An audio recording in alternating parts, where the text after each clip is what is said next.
Gordon Massey did not have the easiest life in the world. He grew up working hard. When he was a teenager, he went to work in a gas station. Even while he was in high school, he worked there.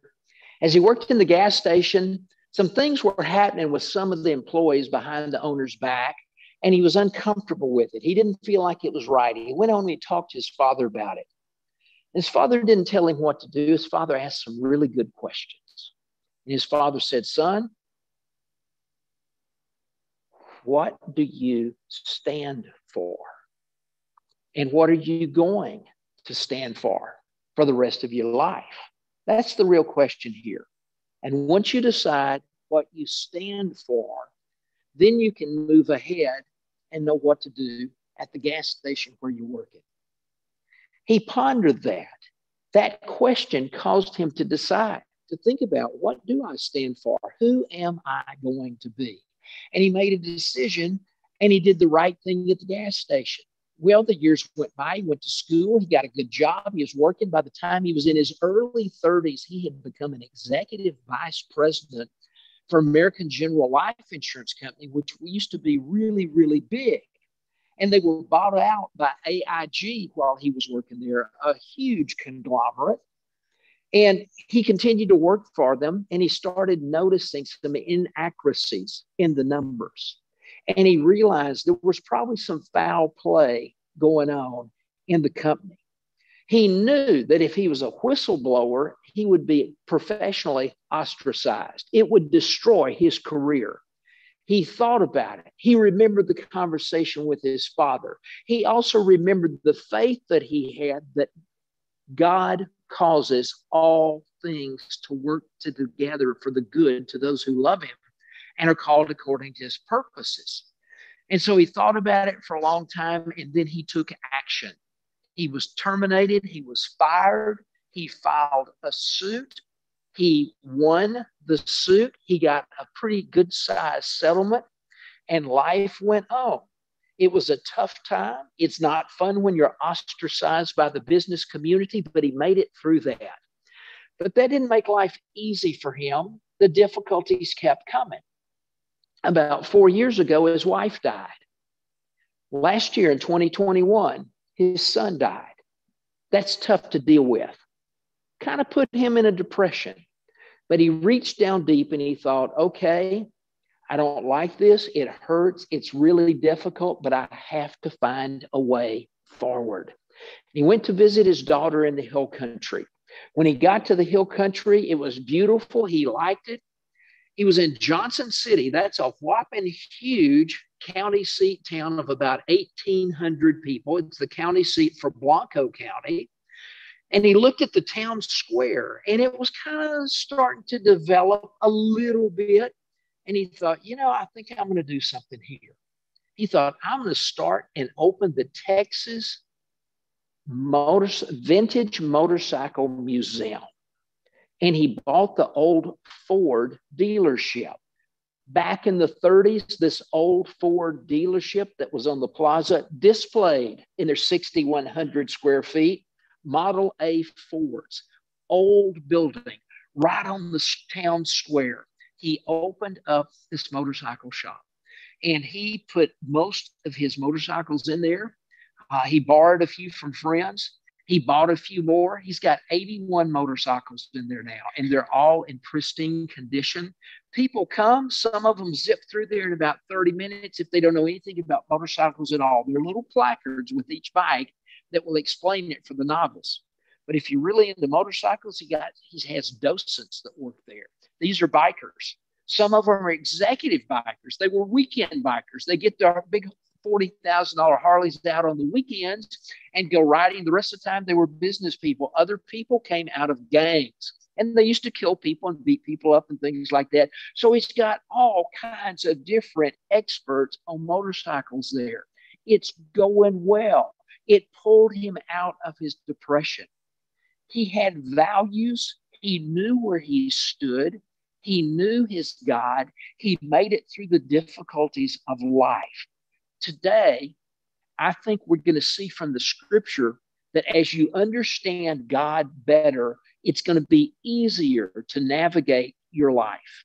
Your life is going to be better when you understand the mystery of God.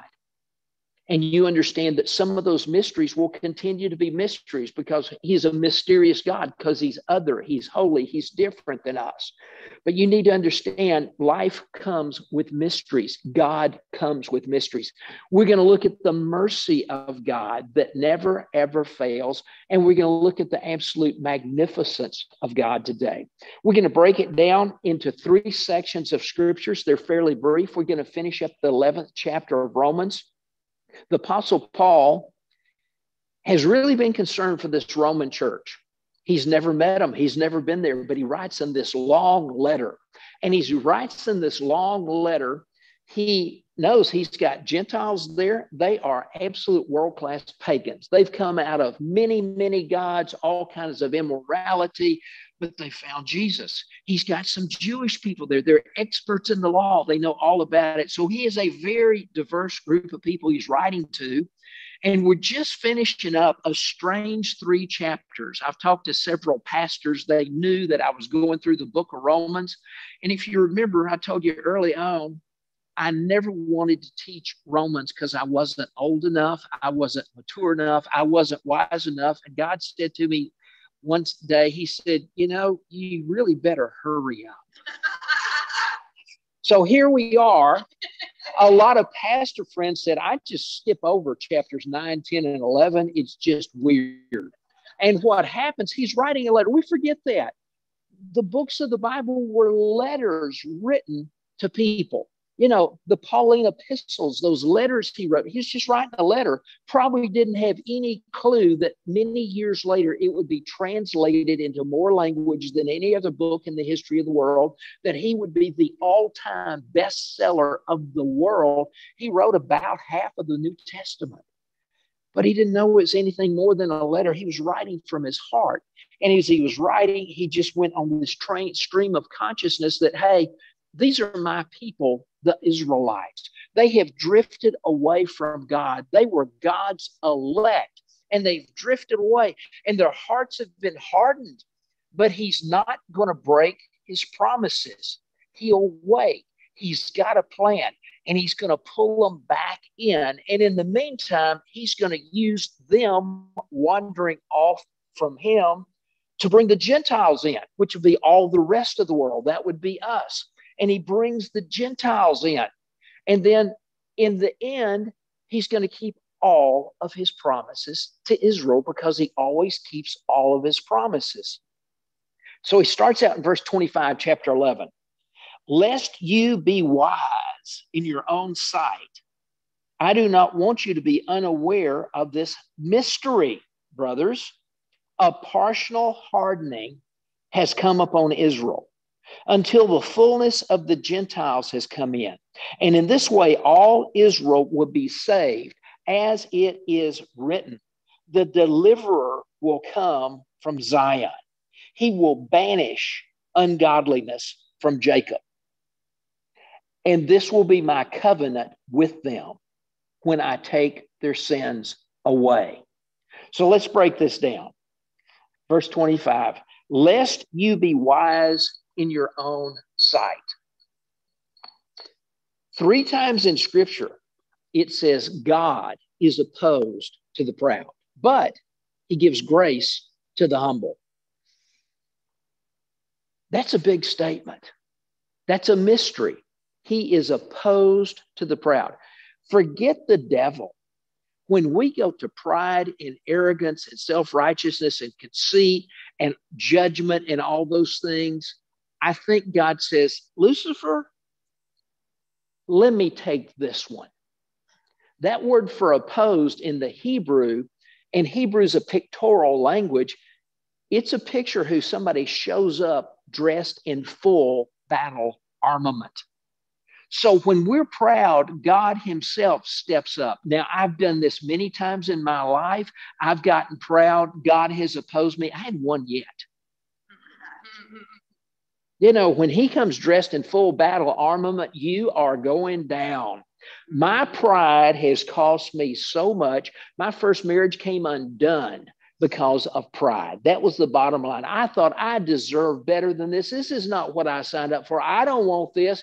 That one cost me about $500,000. I mean, literally, I can quantify that. Pride is very expensive. How many times do you reach down deep into your pockets of pride, and it costs a whole lot? Right? Why? Because God is opposing you, but he gives grace to the humble.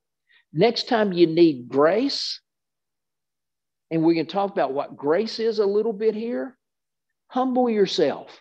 What does that mean? My definition, my practical definition of humility is seeing yourself the way that God sees you. Think about that.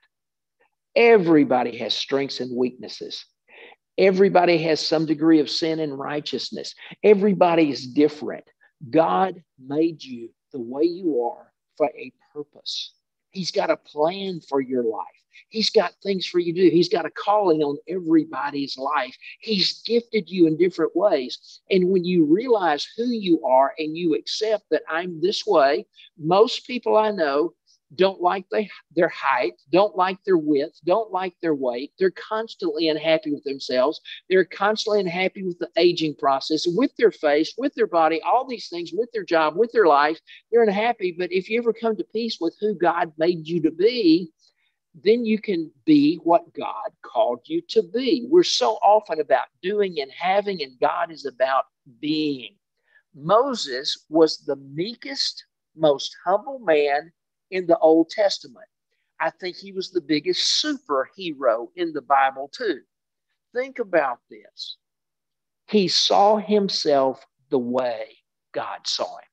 Now, from the time he was 40 years old when he killed the Egyptian, he wanted to set his people free. That was in his heart. He wanted his people out of 400 years of bondage and slavery to the Egyptians. That was in his heart to do. God put it there.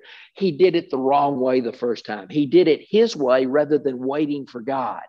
But when God encountered him at the burning bush, Moses he knew who he was. He had accepted it. Who are you, God? And then it was like, who am I? I'm a fugitive. I'm a murderer. I stutter. I mean, you think about that. He was in touch with his strengths and his weaknesses. He'd been hiding from the law for the last 40 years. And God said, I want you to march into Pharaoh's court and tell him to let my people go. Well, you do that in Pharaoh's court. All he says is take him out and whoosh, the sword comes by, your head rolls across the room, and they clean up the mess. It's that quick. He was willing to do what God called him to do. I had the wonderful experience Saturday night. I was with Dr. John Wallace, and it was a meeting, and he talked about grace. And I loved it. They're just those words in the Bible that your eyes kind of roll back because you've heard it all your life. They're just tired old church words. Grace is one of those, heard about it all my life. Righteousness is one of those, heard about all my life. But he presented it in some fresh ways, and I got it, and I came to a greater appreciation. He said, think about this. What is grace? You let the group of people talk about what grace was. And somebody brought up an old definition that it's that God gives us unmerited favor. We talked about that. First, it's from God. You can only get it from God. He gives it to us. It's unmerited favor. And then he talked about how grace is the power of God. Paul said everything he did by the grace of God. It wasn't him. It was God's grace empowering him to do everything he did. And then grace is also the favor of God. And he said, think about this. You see times again and again in Scripture, the Father gives grace. And you see the Holy Spirit gives grace. And the Son gives grace. The whole Godhead is constantly given grace. He said, look at the end of Paul's letters. He talks about grace be with you, grace to you. Peter did the same thing. We can impart grace to others. We can't give away what we haven't received, but when we receive the grace of God, we can give it to other people. It's the power and the favor of God. Kind of handy stuff to have. So he talked about grace, and I thought, this is good. And he said, you need to ask for grace. You need to ask for grace every day. Well, I thought about that. I liked the sound of it. It sounded good to me. Sunday morning between 9:30 and 10, I'd been praying, and I thought, okay, God, I want to check out this grace thing. I think he was on something. It felt right to me. So I'd like to fleece you. Do you ever fleece God? Gideon fleeced God. Remember, that's where the term comes from. He fleeced God. He said, okay, God, I'm going to put out this fleece, which was just a piece of fur from an animal. Put it out and said, hey, just so I know this is really you, God, because you're asking me to do something that could threaten my life, my family, everything. I really need to know it's you.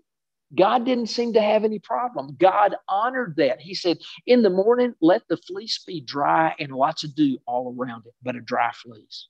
Woke up the next morning, the fleece was dry as a bone. Everything around it was as wet as it could be. It's like, whoa, that's good. But that might just be a little coincidence. God, let's do it one more time. Could you do it one more time? Do you see how gracious God is with people? If we're reluctant, if we're afraid, he'll bring us along. He'll help us. He'll give us a little extra time. So he's doing that. And he said, this time, let that fleece be super wet and the ground all around it completely dry. Got up the next morning, it happened again. So I said, okay, on Sunday morning, somewhere between 9:30 and 10, I get a couple of good friends. Periodically, I'll get together with them on a Friday afternoon, and we have a great time together. And I said, it's Sunday. Just to let me know I'm on the right track with this grace thing, have them get in touch so we can have dinner together tonight. About 11:16, I've got the time stamp on it. Shortly, less than 2 hours later, I heard from them. Hey, we're going to Maggiano's. You want to go with us? Boom. There it was. I've had several things that have been churning for the last 2 or 3 weeks that have bothered me a lot. I've been dealing with some vendors. I've been dealing with some service providers. I've just had some trouble along the way. And boom, boom, boom, they just totally surprised me and resolved themselves. Why? Because I asked God for his grace, which is his power and his favor. Wednesdays are often a beatdown. It's my study day for Bible studies, and sometimes they are just difficult. And sometimes there's just distraction after distraction after distraction. Yesterday was a relatively good Wednesday for me. I'm just seeing this grace thing. So keep asking God for grace and he'll give it to you. So the first thing he addresses is, lest you be wise in your own sight. And see, when we're wise and we're in our own sight, that means we stop asking God for wisdom. So unless you be wise in your sight, I do not want you to be unaware of this mystery, brothers. A partial hardening has come upon Israel until the fullness of the Gentiles has come in. And in this way, all Israel will be saved. So what's he doing? Israel was his elect people. They were his chosen people. They lost interest in him. They drifted away. So he said, okay, I'll just let them drift away. I'll let them harden their hearts. That's fine if they do that. And in the meantime, I'm going to go to the Gentiles. And when I start blessing the Gentiles, that's going to make the Israelites jealous, and they'll ultimately come back around full circle. So now God knew this was all coming. It looks like salvation is coming just to the Israelites, and now it's expanded to the Gentiles. Between the Israelites and the Gentiles, that's everybody in the whole world. And he does that. He comes around and he's working with the Gentiles and he's helping the church. He's writing this letter so you'll understand what God's up to. It's a mystery to us, but God's got a plan. He knows what he's doing. We may not understand it. It may even look wrong to us, but God's going to make it happen. Then he says the deliverer will come from Zion. He will banish ungodliness in Jacob. You remember Jacob became Israel. And this will be my covenant with them. I will take away their sins. How does God take away sins? He takes them from you. He put them on Jesus at the cross. And that's how he deals with sin. So the Jewish people are going to come full circle back around to Jesus, and they will be saved. This is one of the mysteries of God. God has lots of mysteries. One of the mysteries to me is he said, you will do greater things than Jesus did. That's a mystery to me. A lot of people say, well, that's quantity because there's so many of us and there's just one of him. Some people say, no, that's the nature of Jesus. He was gentle and he was humble in heart. And in like any good teacher or leader, he's thrilled when those people that he has led, that he has taught, do better than he does. I remember one time one of my mentors said, hey, I knew from the beginning you would take what I taught you and take it to whole new levels. And I felt like, oh, did I didn't mean to change it. He said, no. It's not bad to change it. You've improved what I started. And you'll train people and they'll improve what you started.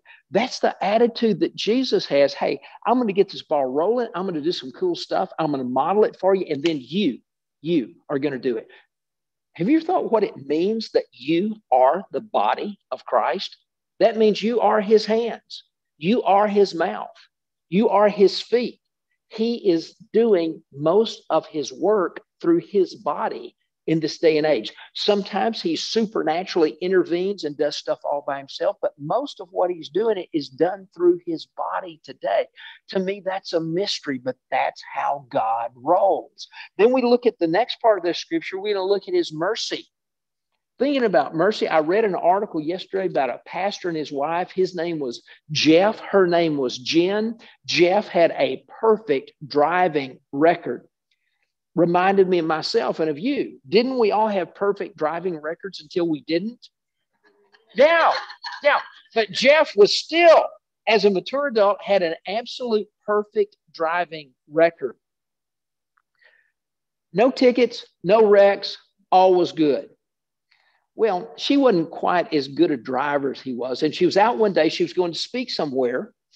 And she was running behind. She was at a traffic light after 3 cycles of the light going around and she not being able to make the turn. The light had turned yellow. A car in front of her went on and she thought she'd take advantage of this yellow light and zipped right through it. Didn't get caught. Got to the speaking place. Had a great lecture that she did. Came home. All was well. Until 2 weeks later, and a letter came in the mail with a picture of her driving the car and a $200 fine for running a red light, a moving traffic violation. And she was embarrassed about that, especially with her husband, the absolute perfect driver. She didn't have $200 extra just laying around for nothing. And she just kind of put off paying it. And she's getting ready to go on a trip. She was going to be down for about a week or so, and the ticket was going to come due. And Jeff ever so gently said, honey, you got to deal with that ticket. Because if you don't, you might get arrested. There might be a warrant. They'll charge you penalties and interest. You really need to deal with it. And she said, I've just got so much going. And he said, would you like me to handle it for you? She said, oh, would you? He said, yeah, just go. So she packed up the car. She left. That night, sat down at the computer. Boy, was he surprised when he realized, because the car was registered to him and not to her, that it was going on his record forever. And so he paid the ticket. He didn't grumble. He didn't have a bad attitude. And that was just mercy for her. She didn't get what she deserved. She didn't have to receive the punishment. She didn't have to pay the fine. That was just the mercy. God does stuff like that for us every day. So we pick up again here in verse 28. It says, as regards the gospel, they are enemies for your sake. Israel is an enemy for your sake. But as regards election, They're beloved for the sake of their forefathers. Now this is important, for the sake of their forefathers. God made a bunch of promises to Abraham, Isaac, and Jacob became Israel. God always keeps his promises. And you're thinking, yeah, I know that. I've heard that 1,000 times. But what about you? What about your life? What promises are you questioning? What has he promised in Scripture? And you say, well, God, it hadn't happened yet. Hadn't happened yet. Hadn't happened yet. This is just one of those many instances where we see, even with the mystery, there's the mercy of God, and he always keeps his promises. No matter how bad all of Israel got or gets, God is going to keep his promises to Abraham, Isaac, and Jacob. That's what it's talking about here. For the gifts and the calling of God are irrevocable. Have you ever thought about that, what that means to you? I got lots and lots of Catholic friends I dearly love. My first doctorate, 70% of my class were priests and nuns, and I really came to love those people. We got some differences, but they were wonderful. So much fun when we were in class. They talked about church history all the time, which I knew very little about, nor did I really care about. But boy, did I know the Bible. I grew up in the Baptist church. So anytime there's a question about Scripture, that all heads would turn to me, it was to the Baptist. And where's that? Well, that's in Deuteronomy. Well, that's in 2 Timothy. Well, that's in James. That's in John. And we just had a great relationship. We helped each other through class. But I'm thinking about this. I'm looking at the diversity. In the Catholic Church, it's the priest who distributes grace. And I don't have any trouble with that because I think you can distribute grace. But my personal belief is we all have direct access to God through our great high priest, Jesus Christ. And so we can access Jesus anytime that we want to. For the gifts and the calling of God are irrevocable. He's called us all. I believe everybody has a ministry. Some of my traction coaching clients really believe that God is beginning to do more and more in the business world than he's doing in the church. I'm seeing signs of that often, where God is getting outside of the walls of the church and doing some really powerful, good, cool things. So I think each one of you has a calling. Some of you are called to traditional ministry in a church. Some of you are called to business. Some of you are called to social ministry. Some of you are called to finance. Some of you are called to real estate.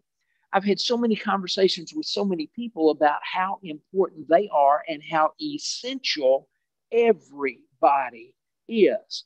Before God created you, he knew what your career would be. That's your calling. He's got something for you to do, and his call and his gifts are irrevocable. This is important when hard times come, because sometimes you'll hit those places where you think, I've blown it. I've missed the best of life. It's over. I blew it. There's not going to be a second chance. I had those times. In the Baptist church back in the day, if a marriage came undone, you're out. It really didn't mean who did what. You just couldn't be a minister anymore. You're out of here. Well, that happened to me. And they forgave me. It didn't matter who did what. I was out. But another church picked me up. That was God's grace and mercy. And then about 3.5 years after that, I got married again. And she left me for the 30-year-old across the street. I really don't blame her at all. I was a lousy husband because I was all about ministry and not about being a husband. So she took off, and I thought, God is done with me. It's just not going to work. It's over. I got a job with some salesmen, and we were selling seminars to car dealerships. And we went to San Diego on our first trip. So we got to San Diego. I didn't know a soul in that city. And we're just going from dealership to dealership saying, hey, let's sell you a seminar. Well, Sunday had the day off. We worked 6 days a week, long, hard days. But Sunday I was off, went to church that morning. When I was leaving, I walked out. There was this huge guy out front. I noticed him in the worship band. I think he was the backdrop. I mean, he was like 325 pounds, 6'4", 6'5", jet black, shiny, long hair down to the middle of his back, great big black Fu Manchu, scary looking guy, looked like Wolfman Jack in his younger days. And he's out in front of the church smoking a cigarette. And I'm walking by and said, "Hey," kind of surly. And I looked up and said, "Yeah, where are you from?" "Texas." "What city?" "Dallas." Thought so. I know dialects. Just snarky. And he said, "You coming back tonight?" I said, "Probably. I think I will." He said, "I'll wait." Took a drag on a cigarette, blew the smoke up there, and started talking to his friends again. Went back that night. After the service was over, of course, he's in the worship band again on Sunday night. They're meeting in a bar a block from the Pacific Ocean. It's a really cool church. And I see him coming through the crowd, and he's coming toward me, and he's kind of got radar lock on me, and he's like doing this business to me. I thought, there's enough people around. He can't do me too much damage. So I walked up to him. He put a hand on my chest and one on my back. And I felt like I turned into styrofoam. I'd never had that physical sensation. I felt weightless. And he started telling me about my life. Never seen this guy. Didn't know anybody there. He told me about my childhood. He told me about my loss of dreams and vision. He told me about my ministry. He told me how I had always worked out of a lack rather than an abundance, and God was tired of it. And he said, "You think God is finished with you, but God has not even got it started with you yet." I'm sobbing hysterically. That went on for about 10 minutes. Everything he said was absolutely spot on. Now, that's another one of the mysteries of God, the gift. God, throughout Scripture, you read your Bible, you're going to see this recurring theme. It's a story about God's love and forgiveness and grace and redemption. Every character in the Bible you'll see go through that. That's just who God is, his love, his forgiveness, his grace, and his redemption. That was a life-changing thing. That helped me realize his gifts and his calling really are irrevocable. He never takes things back that he's given us. He keeps his word. He keeps his promises. Verse 30, "For just as you were at one time disobedient to God, but now have received mercy because of their disobedience. So they too have now been disobedient in order that by the mercy shown to you, they may also now receive mercy. For God has consigned all to disobedience, that he may have mercy on all." Okay, let's look at some things he said. He said that they have been partially hardened and they've been consigned to disobedience. To me, that's a mystery of God, that he would give somebody over to have their hearts hardened, give them over to disobedience, but he's got a plan. He's with the Israelites. They ignore him. They wander away from him. He says, "Okay, I'm going to go to the Gentiles. It's going to make them jealous, and I'm going to give mercy to the Gentiles. And the Gentiles are going to spread the gospel, and eventually it's going to come back to the Jewish people, and I get to give everybody mercy because of their disobedience. They're going to need my mercy. They're not going to want what they deserve. And I've got a plan to make it available to all of Israel and all of the Gentiles." That's what he's up to. One of my favorite writers is Henry J.M. Nouwen. He's dead now. I think he lived to 64. He died kind of early. Brilliant guy. Educated in Amsterdam, where he got his PhD in psychology. Went on to teach at Notre Dame and taught at Yale and taught at Harvard. Published about 40 different best-selling books. Really good writer. Wonderful Trappist monk. Loved God. But in the later years of his life, he had a total, complete mental and emotional breakdown. He came undone. He just couldn't do anything, spent lots of time in solitude, just being quiet, just being with God. One of the things that greatly affected him in this time of solitude was he ran across Rembrandt's painting, The Return of the Prodigal Son. It's one of the most famous paintings that's ever been. And he studied that painting. And Rembrandt captured it. He caught the intimacy. Henry J.M. Nouwen thought about what was it like to be the father. His eyes absolutely blinded by his profuse tears when the prodigal son came back. In that picture, he's embracing the prodigal son. His eyes are swollen. They're so tear-filled. He captured it. The hair just stood up on my arms just thinking about that. And he thought, what's it like to be the father? What's it like to be the older brother who's always faithful, who always said, yes, sir, no, sir, did what he was supposed to do? What's it like to be this kid that thinks he knows everything, that's wise in his own sight, grabs the money, runs away, squanders it all, and then comes back dragging his tail saying, could I just be one of your servants? He got inside of them. 3 years after his breakdown, he wrote his book, The Return of the Prodigal Son, which was one of his most famous books ever. He wrote it near the very end of his life. But let's go back to Rembrandt. Rembrandt was a hotshot. He was in Amsterdam. He was a painter. He was good. All of the wealthy people, all of the powerful people, all of the famous people wanted him to paint their picture. And this is long before iPhones and cameras and things like that. They wanted him to do their pictures. So he knew everybody. Anybody who was somebody, he knew them. And he was part of the in crowd, the power crowd, the political crowd, all of that. He had a reputation for being arrogant and for being argumentative. But he made lots of money. He had lots of fame, had lots of influence. And then life started coming undone. His son died. And then his first daughter died. And then his second daughter died. And then his wife died. And then he was living with a lady who went crazy, had to go to a mental institution. And then he got married again and she died. He lost his reputation. He lost his money. He lost his family. He spent a lot of time in loneliness.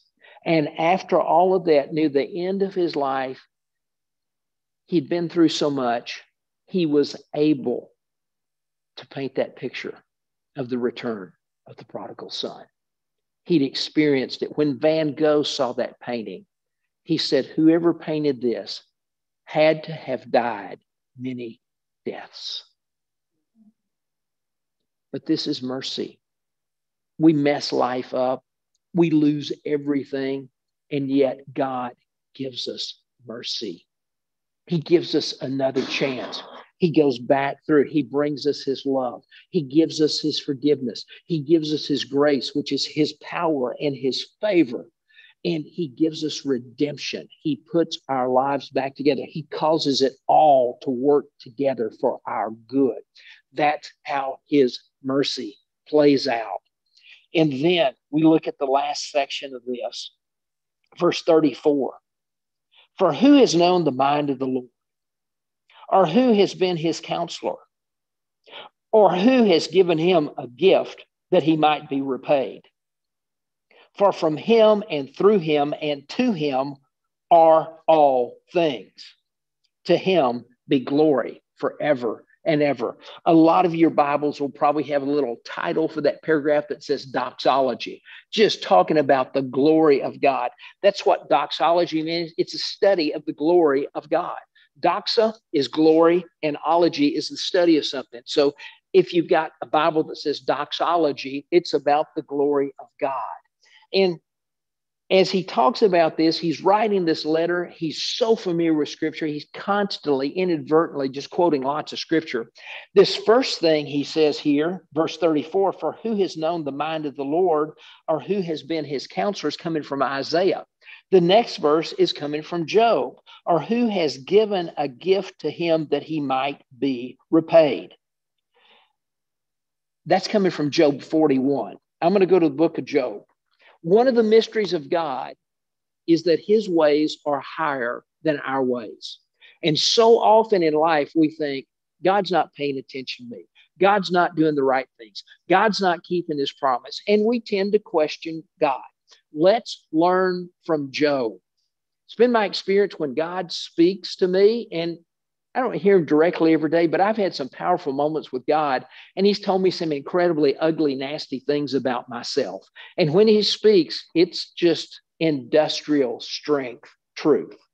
There's nothing to argue about. There are no excuses. It's just, yeah, that's 100% right and accurate. You nailed it, God. That's kind of where he's going with Job. Now, keep in mind, Job was the finest man in all the land. He was a good guy, and yet he lost nearly everything except that nagging wife who said, curse God and die. I mean, you just find these kind of things, and yet here's Job, and he's been through hell. It's been horrible. He lost his health. He lost his children. He lost his wealth, and his friends who come to comfort him are not very helpful at all. And we're coming to the end of this book. If you've ever read the book of Job, the first couple of chapters are great. The end is great. That stuff in the middle, you got to be pretty serious to wade through that. But if you wade through it, there are some absolute treasures in the midst of it. And so we'll just pick up in Job chapter 38. There's a little conversation going on here. Then the Lord answered Job out of the whirlwind. God has never answered me out of a whirlwind. I have a feeling that's one of those times where you kind of fall down as if you're dead because you're overwhelmed by the presence of God. But God spoke to him from the whirlwind, and he starts asking these things. Verse 3, dress for action like a man.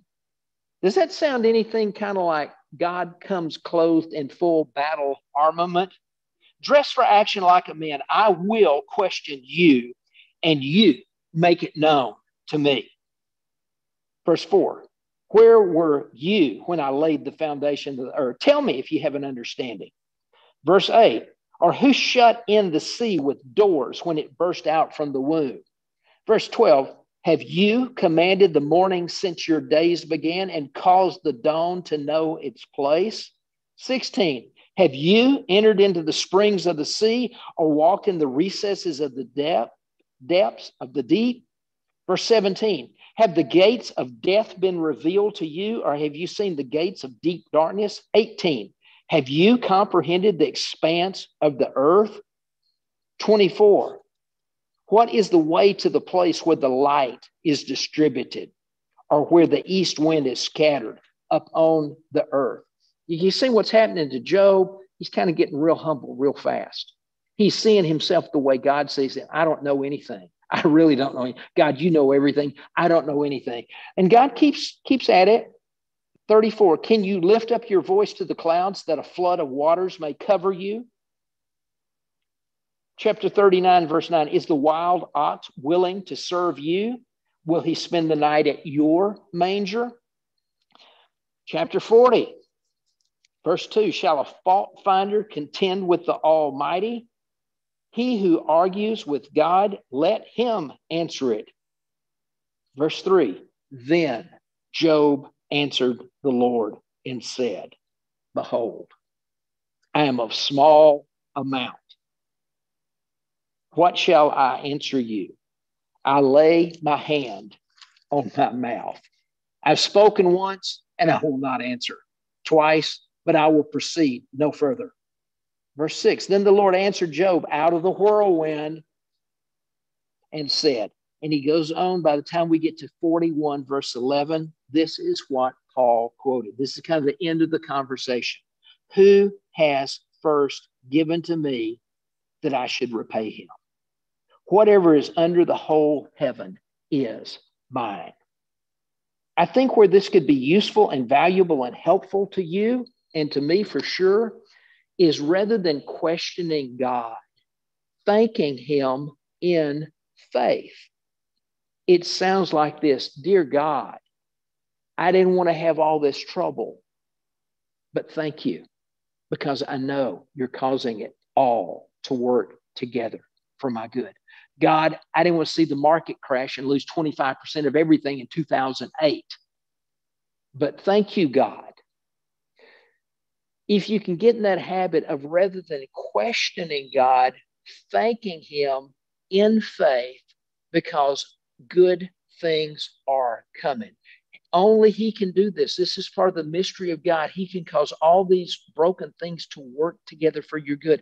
I honestly say all the bad, hard, painful, destructive things that have happened in my life have blessed me greatly in the long run. And that's one of the things we can pick up from this. Who are we to question God? He's got a plan from the beginning of creation to the end of time. He's seen it all. He's causing it work together for the good of you. He's got to have a heck of an algorithm to pull stuff off like that. It's more than we can comprehend. He's in touch with everything all the time, everywhere. It's all His. To glory be to Him. So your life is going to be so much better when you keep in mind it's all right that there are mysteries with God. It's all right that you don't understand everything. It's all right that you don't have to understand everything. It's all right that you don't understand why God let things happen, as long as you understand that He is a God of mercy. And He's constantly giving you mercy. He's constantly helping you. He's constantly with you. He loves you with an everlasting love. He never leaves you or forsakes you. There will be times where you don't feel Him, where you're not aware of Him, but He's not left. He's watching. He's always watching, again and again and again. And then the magnificence of God. One of the things I hang on to, as I've had some incredible peak experiences in my life. And it's natural to think, well, those days are gone because I'm getting old. But my God is a dynamic God. He never runs out of better. God always has something better. You may lose a child. You may lose a spouse. You may lose a friend. You may lose a job. You may lose something, but God always has something even better than the best you've experienced, because that's His nature. He didn't mean for us to live up and live down. He means for us to be on an ever increasing plane, and we crescendo all the way from this life to the top of this life into the next realm. You're thinking, well, come on, you're getting old. How's that going to happen? I may end up in a hospital bed for the last 10 years of my life on oxygen. And that may be the best time of my life because I don't have anything to distract me. I don't have any responsibilities. I have to just lay there and think about God. And that indeed could be the best times of my life. And no telling when I'm bound to hospital bed where I get to go in the spirit realm. And it can get better and better and better. And then boom, we're into those pearly gates. And it gets better and better and better. For me to enjoy heaven, it can't be static. It has to be dynamic. It's got to get better and better and better. How do you make perfect better? I don't know. That's another mystery of God, but that's what He does. Even if something's perfect, He can make it better and better and better. So I encourage you, just take the mystery, the mercy, and the magnificence of God with you today.